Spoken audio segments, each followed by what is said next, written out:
ഉണ്ണി എന്നുള്ള നടന് ഒരുപക്ഷെ മലയാള സിനിമ കൊടുക്കേണ്ടിയിരുന്ന കഥാപാത്രങ്ങളും അംഗീകാരവും ഒന്നും കൊടുത്തിട്ടില്ല. എന്നോട് ഉണ്ണിക്ക് അധികം സുഹൃത്തുക്കളൊന്നുമില്ല. ഒരുപക്ഷെ മലയാള സിനിമയിലെ ഒരു ഒരു ഒറ്റയാണ്ട് പറയാവുന്ന ആളാണ് ഉണ്ണി മൂന്ന്.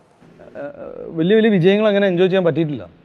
ആൻഡ് എൻ്റെ ലൈഫിലെല്ലാം അങ്ങനെ തന്നെ കിട്ടുന്നു ഇപ്പോൾ എനിക്ക് ബോധ്യമായി. മറ്റുള്ള നടന്മാരെ പോലെ ഒരു പ്രിവിലേജ് എനിക്ക് ഇല്ലാന്ന് തന്നെ വിചാരിച്ചു. ബിക്കോസ് ആർക്കും ഇല്ലാത്ത ചോദ്യങ്ങളാണ് എനിക്ക് കിട്ടുന്നത്, ആർക്കും ഇല്ലാത്ത എക്സ്പീരിയൻസാണ് എനിക്ക് കിട്ടുന്നത്.